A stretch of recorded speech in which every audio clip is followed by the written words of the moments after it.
Welcome to EchoShade, where history whispers its darkest secrets and forgotten stories. The winter of 1666 fell softly on the quiet town of Celle, a modest German duchy tucked between dense forests and slow-moving rivers. In the ducal palace, lanterns glowed against the cold stone walls as servants hurried through the corridors. Inside a chamber warmed by a single fire, a newborn child was being wrapped in white linen embroidered with gold thread. She was small, delicate, and perfect. Sophia Dorothea of Celle, the only child of Duke George William and Eleanor Desmere d'Olbreus, a French noblewoman whose grace and intelligence had charmed the court. Her birth was not just celebrated, it was nearly miraculous. For years, the Duchess had been unable to conceive. Whispers filled the court that the family line would soon die out. And then, one winter morning, this fragile child arrived, bringing not only joy but also hope. Her father held her gently, whispering dreams of a peaceful and affectionate future.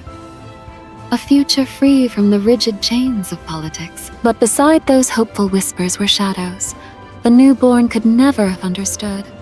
The whispers of royal ambitions, alliances, and bitterness that would one day swallow her whole. Sophia Dorothea grew under the warm, watchful eyes of a mother who adored her. Eleanor insisted that her daughter be raised not as a political pawn, but as a girl with dreams. She learned to speak French, dance with poise, read poetry, and even ride horses across the palace fields. Her laughter echoed through the halls, brightening even the darkest corners of the old residence. Yet, even in those earliest years, her future was being debated in distant rooms. Powerful men gathered around tables, maps spread before them, calculating which European prince the girl might one day be married to. She was not yet old enough to braid her own hair, but she was old enough to be discussed as a tool, a bond, a diplomatic bridge, a strategic sacrifice. By the time she turned 8, the political tensions between her father and his relatives in the House of Hanover had intensified. Duke George William had once promised never to marry and never to produce an heir, allowing his brother to inherit. But fate, and his love for Eleanor, had changed that forever. Sophia Dorothea's birth was a political provocation, and the royal lines never forgot it. Her cousins in Hanover watched from a distance with irritation. One of them, Ernest Augustus, believed that destiny favored him above all others. His wife, Sophia of the Palatinate, believed even more strongly that her own children were entitled to inherit both power and legacy. Standing among those children was a rigid, ill-tempered boy with stern features and cold eyes, George Louis, the future King George I of Great Britain. And in the years ahead, fate would bind Sophia Dorothea to him so tightly that neither love nor suffering could sever their connection. When Sophia Dorothea reached adolescence, she blossomed into a beauty celebrated across German courts, dim and cold. Her hair was a soft golden brown that caught the sunlight, her eyes a deep and soulful blue. She carried herself with grace, but also carried a spark. She could converse about politics, philosophy, and literature. She could dance with elegance and often outwitted the older nobles in witty conversation. But her beauty and charm, rather than becoming blessings, became dangerous assets. Whispers began circulating in Hanover and beyond. She is too charming, too admired, too free, a potential threat. Sophia of the Palatinate, the strong-headed matriarch of Hanover, eyed the girl with increasing suspicion. To her, Sophia Dorothea represented everything she resented: a challenge to her children's inheritance, a disruption to political strategy, a reminder that the world did not always follow her will. So she devised a plan that would change the young girl's life forever.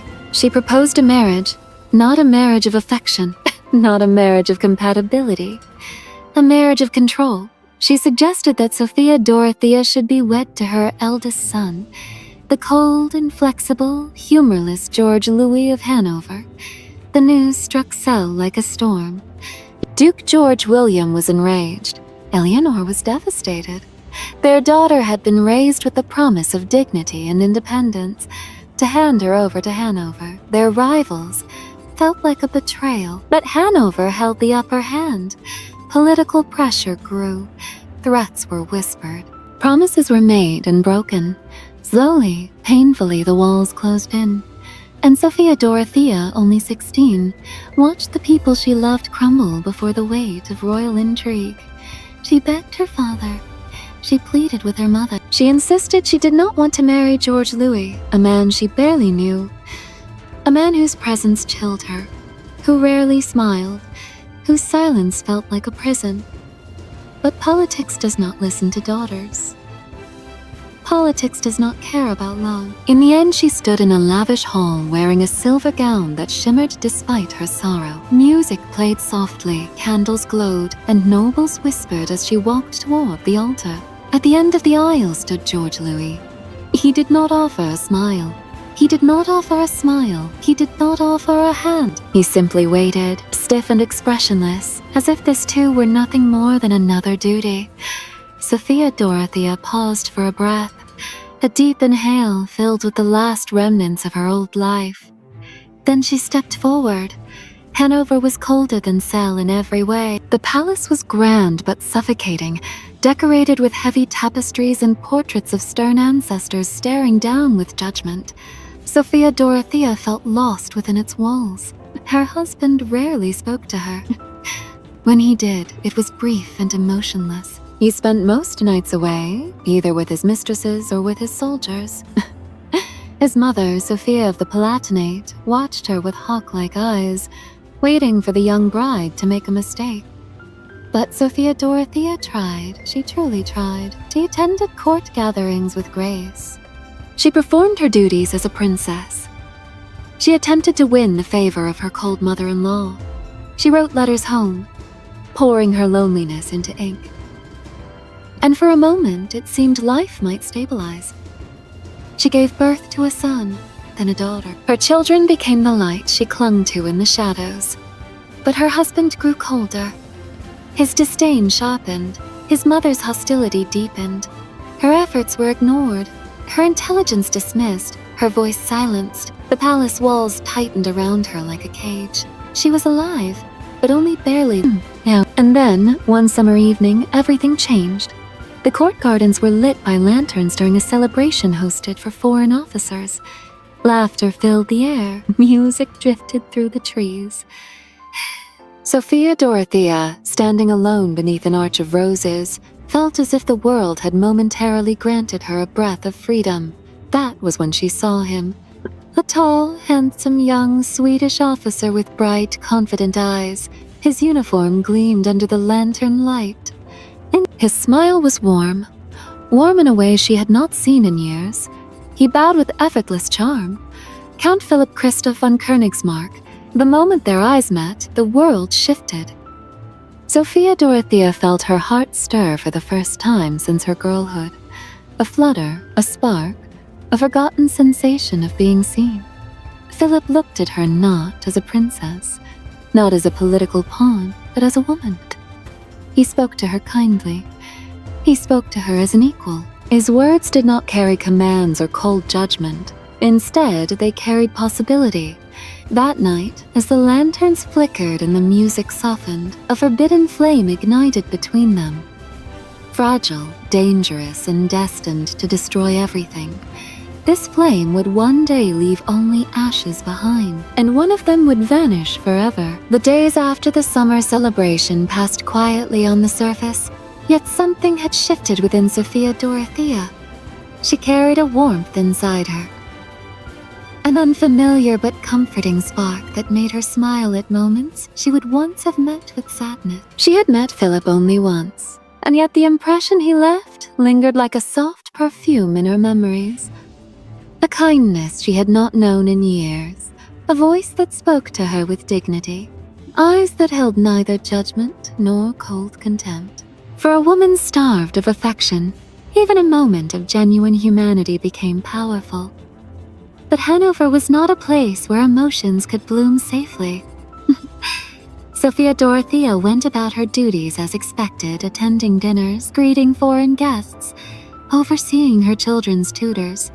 Yet with every passing day, she found herself thinking of Philip Christoph von Königsmarck, wondering if she would see him again, if he would speak to her again, if that moment beneath the lantern-lit archway had meant something, or had been nothing more than a fleeting gesture of courtesy. Jackie, the palace corridors watched her with silent suspicion, their shadows long and their walls thick with secrets. Servants carried tales, ladies-in-waiting whispered in corners, and her mother-in-law's eyes grew sharper with each passing day. Sophia of the Palatinate saw everything, and she saw too much. Weeks later, an unexpected invitation arrived. The Hanoverian army officers were holding a formal assembly for foreign envoys, and Philip von Königsmarck would be attending. Sophia Dorothea's heart tightened at the announcement. She felt foolish for anticipating it, yet she could not deny the subtle excitement. During the gathering, the hall shone with chandeliers and echoed with conversation in German, French, and Swedish. Uniforms of different nations glimmered with medals, and the air was thick with the scent of wine and polished steel. Sophia Dorothea moved gracefully through the room, speaking with guests, offering polite smiles, hiding the turmoil in her chest. Then, across the crowd, her eyes met his. Philip stood near a column draped in velvet, speaking casually with two officers. But when he saw her, his expression shifted. A soft smile, genuine, warm, crossed his face. He bowed once more, but this time there was familiarity in the gesture. When he approached, Sophia Dorothea felt the world soften, as if the noise of the hall had faded into a distant hum. He greeted her with respectful formality at first, but his eyes betrayed the emotion he kept carefully contained. They exchanged polite words, trivial matters about the event, about guests, about the court. Yet beneath each sentence lay unspoken meaning. As minutes passed, the conversation drifted into deeper territory. They spoke of their childhoods, of desires. He told her about Sweden, the lakes, the winters, the expansive forests. She told him about her youth in Celle, the quiet fields, the warmth she missed. He listened attentively, something she had never known from her husband. It was not love at first sight. It was not a dramatic declaration. It was something much more dangerous, understanding. And understanding crackles like fire when it happens between two lonely souls. Their second meeting created a thread. The third strengthened it. The fourth sealed it. Soon they began exchanging letters. The first letter Philip sent was timid, cautious, hidden inside a bouquet of violets handed discreetly by a servant. In it, he thanked the princess for her conversation and expressed how unusual it was to find someone in Hanover who spoke with sincerity. She hid the letter in a small wooden chest only she used. She read it again and again. Her reply came days later. A short note expressing gratitude for his kindness. But words, once exchanged, grow easier to share. Their letters became longer, more personal. They wrote of loneliness, of confinement, of their dream. Philip confessed that he admired her courage. Sophia Dorothea admitted she envied his freedom. Soon, the letters carried lines that neither of them could take back. Words dipped in affection, words that trembled with emotion, words that crossed the line between comfort and desire. Their letters became their escape from the suffocating world around them. Inside the palace, the tension between Sophia Dorothea and her husband continued to worsen. George Louis treated her with increasing coldness, avoiding her presence unless required. When he did speak, it was brief, dismissive, and often laced with disdain. He accused her of being too emotional, too talkative, too expressive, too independent. She was the opposite of what he wanted, and he made no effort to hide it. But what George Louis never realized was that his callousness pushed her further toward the one man who saw her as human. Philip. Their first secret meeting occurred late at night. Sophia Dorothea had been walking through the palace gardens, seeking solitude. Lanterns glowed faintly along the winding paths. The autumn air held a chill, and the scent of roses lingered from the earlier season.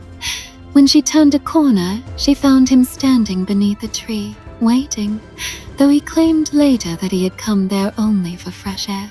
They spoke softly, aware that the night held ears and the palace held eyes. But even in whispers, the connection felt powerful. When she returned to her chambers that night, she felt alive for the first time in years. Their meetings continued, in gardens and corridors, during public events where they spoke only with their eyes. Their letters grew more passionate. Sophia Dorothea poured her aching heart into every word, while Philip confessed feelings he had never dared express before. Yet in the shadows of their blooming affection, danger watched. Jealousy simmered in the court. Suspicion slithered through the halls. Rumors began to spread quietly. The ladies of the court noticed the glances between them. Servants overheard footsteps at strange hours. Some envied the princess. Others despised her. But all of them whispered, and whispers have a way of reaching places they should never reach. Sophia of the Palatinate began to observe her daughter-in-law more closely. She watched her during dinners, during court events, during conversations. Every time she saw the softness in the girl's eyes, emotions her own son could never evoke, her suspicion deepened. She began questioning servants. She began listening in corridors. She began looking for evidence. The palace was turning into a web of traps, and the lovers walked blindly into its center. By the spring of 1692, their relationship had blossomed into something undeniable. They had shared stolen moments, stolen words, stolen touches. What had begun as comfort became passion. What had begun as admiration became deep love. Philip was her world, the only person who made her feel alive, valued, seen. But love, when forbidden, grows reckless. Sophia Dorothea began dreaming of escape. Philip promised he would do anything to protect her. They planned meetings more boldly, wrote letters more fearlessly. Each step closer pulled them deeper into danger, and then came the night that would ruin everything. It was late, past midnight, when Philip entered the private lower chambers using a hidden passage known only to a few. He carried a letter from Sophia Dorothea, asking him to visit before his military departure the next morning. Their meeting was filled with emotion. They spoke of fear, of hope, of the future they desperately wanted but could not reach. They embraced, not with the passion of reckless lovers, but with the sorrow of two people who knew the world was turning against them. Sophia Dorothea cried softly into his shoulder, begging him to be careful. Philip held her tightly, assuring her he would return for her, always. Always. But as he left through the passage, heavy footsteps echoed in the distance. Someone had seen him. Someone had been watching. A maid, paid to spy, had followed the shadows. Her discovery would ignite the scandal, and the scandal would ignite the vengeance of Hanover. The first spark had been lit. The flames were coming. The morning after Philip slipped from Sophia Dorothea's chambers, the palace felt different. There was a tension in the air, a tightening, a subtle shift, like the moment before a storm breaks. Servants walked faster, guards stood more rigidly. Whispers lingered in corridors long after footsteps vanished. Something had been seen. Something had been heard. Something dangerous had begun to crawl beneath the surface of Hanover's court. The maid who had witnessed Philip's departure wasted no time. She carried her story to a chamberlain hungry for influence, who passed it to another official eager for favor, who whispered it to a lady in waiting who detested Sophia Dorothea's beauty. By noon, the rumor had reached its intended destination.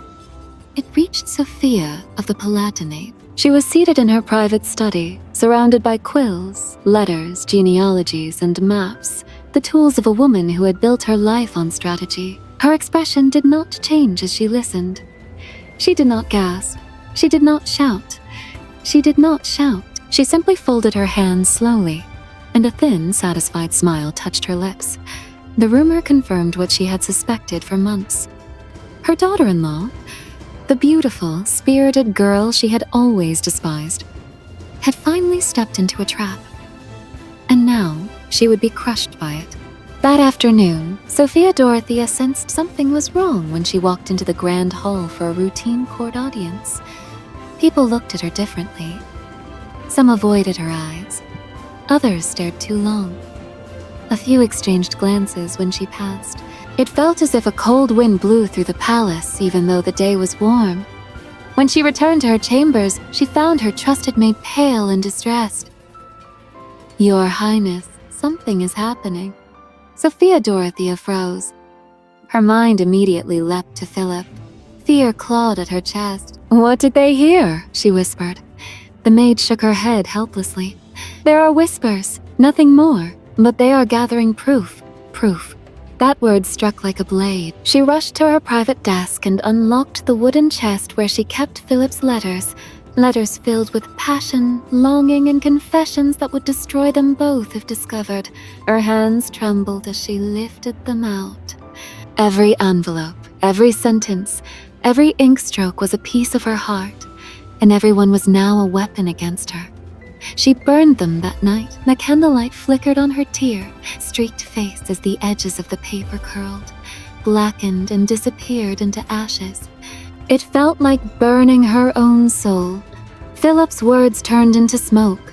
Her hope turned into embers. The flames devoured the only proof that she had once been loved, and the court never believed innocence once they smelled scandal. Meanwhile, Philip had left Hanover with his regiment, unaware of the fire consuming the palace behind him. But even in his absence, he remained the center of chaos. In the following days, the whispers solidified into accusations. Sophia Dorothea became the subject of scrutiny so intense it felt like suffocation. Everywhere she went, she sensed eyes on her, judging, doubting, condemning. The court, once merely cold, now turned hostile. Ladies who used to smile at her now offered curt nods. Gentlemen who once bowed respectfully now kept their distance. Even her children's governesses became careful, watchful, fearful of any association with her. The entire world seemed to tilt against her. Her husband, George Louis, soon heard the rumors. His reaction was not pain, not betrayal, not heartbreak.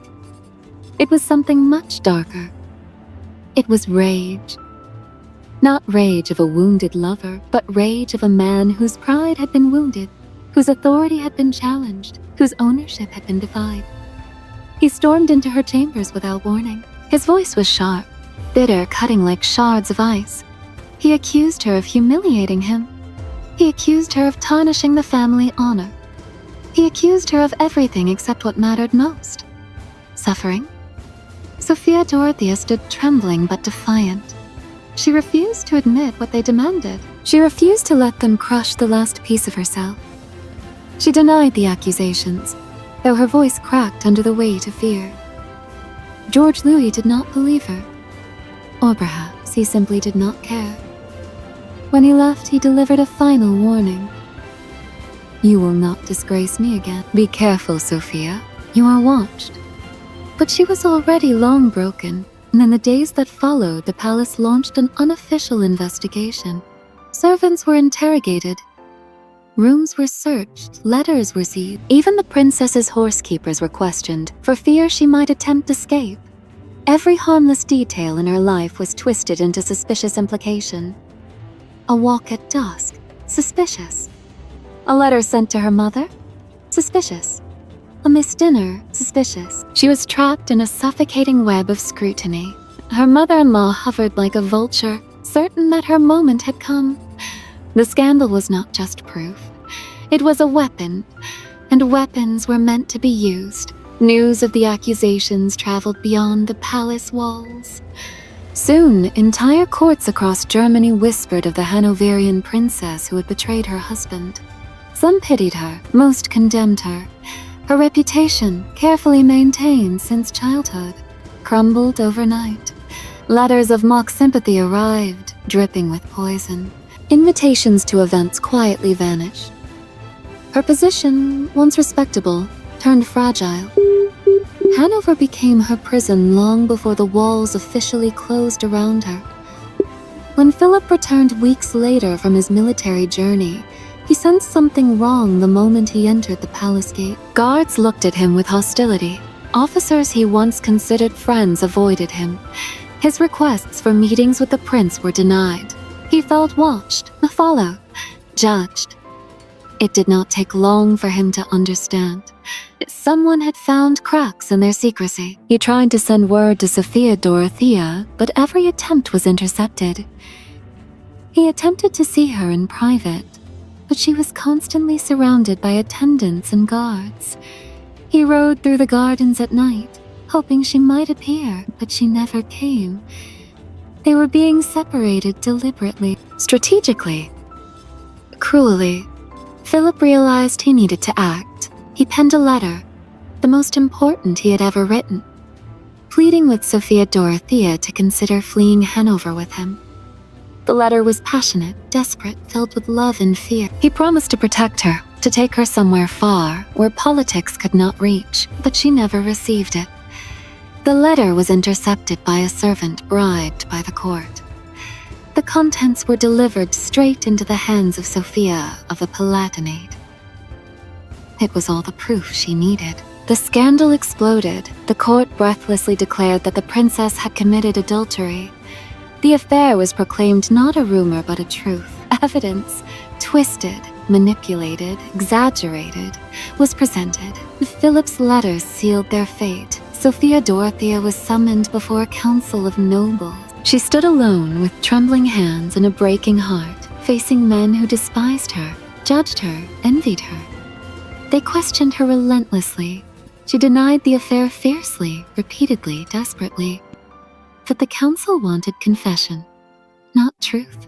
She refused, and that refusal enraged them further. The verdict reached the one man who could decide the future of both lovers. Ernest Augustus, the ruler of Hanover. He was furious, not because of moral outrage, but because the scandal threatened his political image. He demanded a quiet solution, a permanent solution. The plan was set in motion. Philip Christoph von Königsmarck would be eliminated, silently, efficiently, without trace. Sophia Dorothea would be destroyed in a different way, not with death, but with something far more cruel. She would be erased, her name would vanish from records, her presence removed from portraits, her voice silenced behind stone walls. She would live, yes, but she would never truly live again. For the sin of seeking love, she would pay with her entire life. And the night chosen for her destruction was fast approaching. The night Philip returned for her. The night he vanished forever. The ash had begun falling thicker now. No longer the light dusting of earlier hours, but heavy, suffocating clumps that struck rooftops like handfuls of wet sand. The streets of Pompeii, once so loud that a whisper felt drowned, had become a maze of panicked cries and frantic footsteps. Aurelia could barely breathe. The air tasted metallic, gritty, biting at the back of her throat with every gasp. Her hands trembled as she clutched the side of a crumbling wall for balance, clay dust mixing with falling ash until her skin looked like stone. Behind her, the sky had turned the color of bruised iron. Before her, smoke rolled down from Vesuvius like a living creature, crawling, circling, searching. Aurelia? Lucius's voice broke through the chaos like a lifeline cutting across a storm. She spun toward the sound, her eyes burning from the ash. Through the haze, she finally saw him, running, stumbling, pushing through the terrified crowd with a desperation that carved itself into every line of his face. When he reached her, he didn't hesitate. His hands moved immediately to her cheeks, brushing away layers of ash with trembling fingers. "You're hurt? Your arm? What happened?" Aurelia shook her head, but the movement was weak, barely controlled. The roof, it collapsed. When the tremor hit, Lucius' jaw tightened. Anger, fear, sorrow, everything flashed in his eyes at once. He could have been buried alive. Aurelia managed a faint smile despite her trembling. But I wasn't. Lucius pulled her into his chest. The world seemed to shake again, but this time it wasn't the earth. It was his body, shivering with the weight of all the moments he'd almost lost her. Aurelia, we need to leave the city. Oh, I know. Her voice cracked. Lucius pulled back slightly, scanning her face as if committing every detail to memory. My family is already gone. They left toward the sea. We have to follow them. Aurelia's breath hitched. My father. Lucius froze. Where is he? Aurelia closed her eyes, swallowing hard. Any? I don't know. He went to the workshop during the first tremor. He said he needed to secure the kiln so it wouldn't explode. Lucius stared at her. Aurelia, that part of the city. I know, she whispered, her voice breaking. But I can't leave without him. Lucius looked toward the direction of the workshop. It was nearly impossible to see anything through the thickening ash clouds. The street that once led there was barely visible, swallowed by collapsing beams, drifting smoke, and the terrified masses rushing toward the gates. His silence made Aurelia's heart crack open. You don't have to come with me, she said softly, though it tore her apart to say it. I can go alone. Lucius grabbed her wrist so fast she gasped. You're not going anywhere without me. Aurelia stared at him. Do you think I survived Rome? He said, voice low. Just to lose you here? Her throat tightened, her eyes burned, not from ash this time. He didn't wait for her answer. He intertwined their fingers. Stay close, he said. No matter what happens. And they ran. The street of flames, the path to the pottery district, had always been one of Aurelia's favorites, lined with painted villas, fig trees leaning over walls, and the smell of fresh bread from the nearby bakery. But now the entire street looked like a dream collapsing into nightmare. Windows had shattered. Orange embers drifted through the air like sparks of dying stars. A horse lay collapsed in the middle of the road, still tied to a cart, its eyes open but lifeless. A woman screamed for her child somewhere to the left. Another voice shouted prayers to Jupiter that dissolved into coughing fits. Lucius pulled Aurelia forward, shielding her as a collapsing balcony crashed behind them, exploding into a shower of burning debris. Aurelia clenched his hand harder. Her heartbeat pounded louder than the roaring mountain. When they turned the final corner, her breath left her body entirely. The workshop was barely standing. Yeah. Half the roof had caved in, and the front wall was cracked open like a broken amphora. Smoke curled from the doorway, thick and dark, carrying the unmistakable smell of burning wood and clay. A father, Aurelia cried, voice raw. Lucius held her back. Aurelia, wait! The structure. But she tore free. Her sandals slipped over shards of pottery. She reached the entrance and pushed inside despite the heat. Father, can you hear me? Her voice echoed through the ruined space. For a horrible moment, there was nothing. Only the crackling of fire and the distant rumble of the mountain. Then, Aurelia, the voice was faint, weak. From beneath the fallen beams, Aurelia's heart surged painfully. Father, I'm here. Lucius rushed in after her, coughing violently as the smoke wrapped around them. They found Marcius pinned under a collapsed support beam, his leg trapped. His hair and beard were gray with ash, his breath shallow. When he saw Aurelia, tears filled his eyes instantly. My girl, Aurelia fell to her knees beside him, grabbing his hands. We're going to get you out. I promise. Lucius tried lifting the beam. He couldn't. He tried again, harder. His arms trembled violently. Veins stood out. The firelight cast flickering shadows across his face. But the beam didn't budge. It's too heavy, he whispered, voice breaking. Aurelia's world tilted. No, Lucius, try again, please. Lucius knelt beside Marcius, choking on the words he didn't want to say. The building could collapse at any second. We have to leave. I'm not leaving him. Before Lucius could speak, Marcius placed a trembling hand against her cheek. Aurelia, listen to me. She shook her head violently, tears spilling. No, I won't. My little one, he whispered. I'm not afraid to die. But I'm afraid to see you die with me, Aurelia sobbed. Lucius' hand slipped around her shoulder, trying to steady her shaking body. Take her, Marcia said, voice weakening. Take her away from this city. Give her a life. Give her everything I couldn't. Aurelia shook her head again, clinging to his hand as if she could anchor him to life. I love you, Marcius whispered. The beam above him groaned. Lucius pulled Aurelia back. No, she screamed, trying to reach him. The workshop buckled, and then the structure gave way. Lucius dragged Aurelia out as the building collapsed, burying Marcius beneath a storm of clay, stone, and fire. Aurelia screamed. A sound so primal, so broken, it didn't even sound human. Lucius held her tightly as she collapsed against him, sobbing into his chest while the mountain thundered above them like an angry god. He stroked her hair, even as his own tears mixed with the ash on his cheeks. I'm sorry, he whispered, voice shaking. I'm so sorry. But the world didn't give them time to grieve. A deafening roar erupted from Vesuvius. The air vibrated. An enormous column of fire shot upward, turning the sky red. Lucius's grip on Aurelia tightened. We have to go, he whispered. Aurelia didn't answer. She simply leaned into him, broken but alive. And together they stepped away from the ashes of the life she had just lost, not knowing that the worst had not yet come. The road to the harbor, normally the heart of Pompeii's life, had become a graveyard of panicked souls and half-collapsed buildings. The air was so thick with ash that the sun, though still above the horizon, was lost behind a swirling curtain of darkness. Only a dim orange glow remained, flickering like a dying lantern.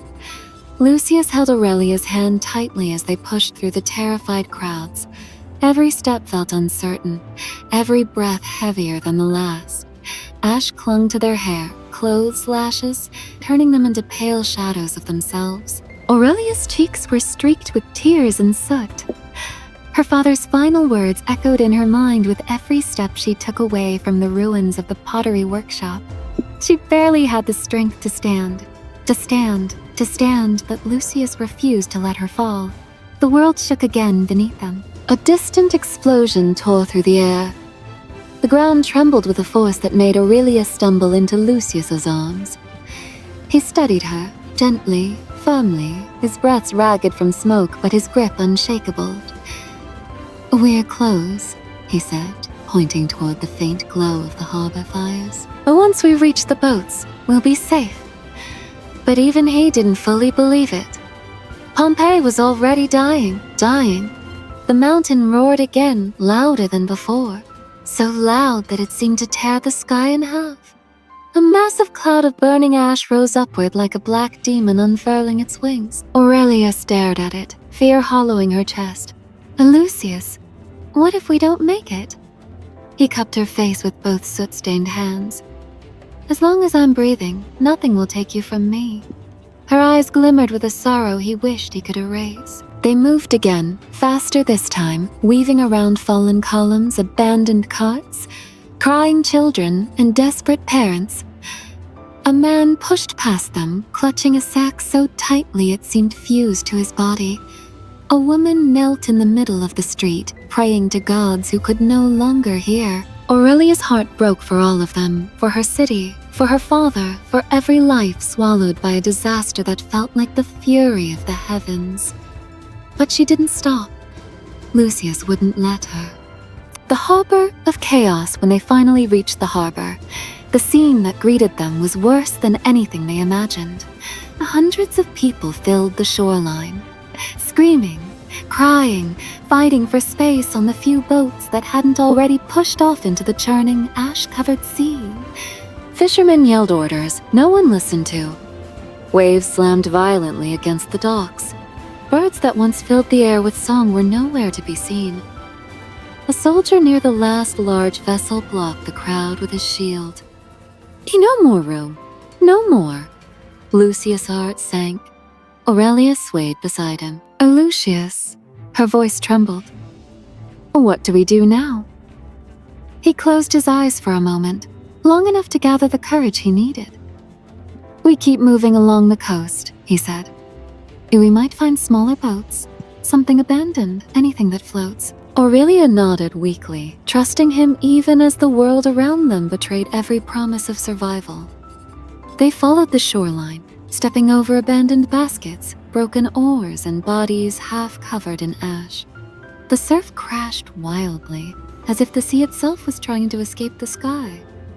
Aurelia coughed violently, a deep raw cough that shook her entire body.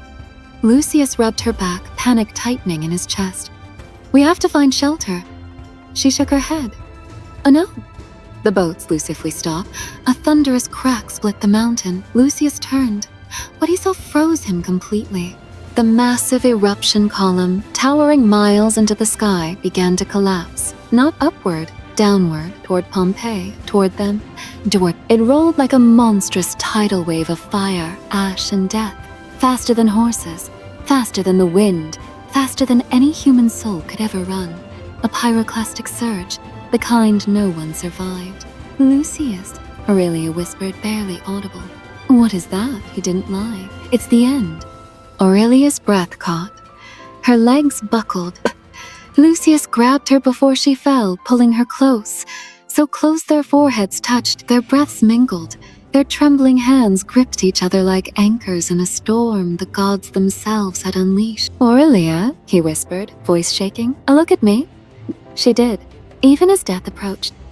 "Whatever happens," he said, swallowing the fear clawing at his throat. "Whatever comes, I'm here. I'm with you. You're not alone." Aurelia's tears spilled freely. "Lucius, I'm scared." No," he whispered, brushing the ash from her cheek even though more fell instantly.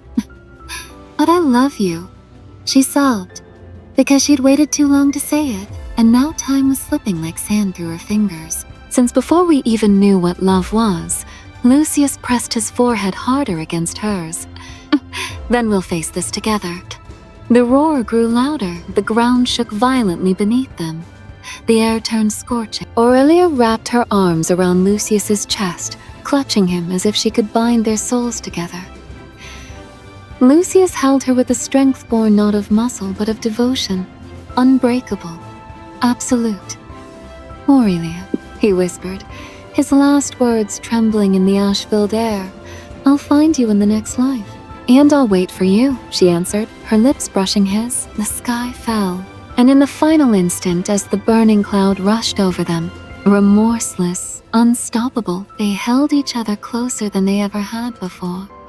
Two hearts, two breaths, one last moment, frozen forever in the embrace of eternity. Their bodies would be found centuries later, hands intertwined, faces turned toward each other, love preserved in ash long after the city that buried them had been forgotten.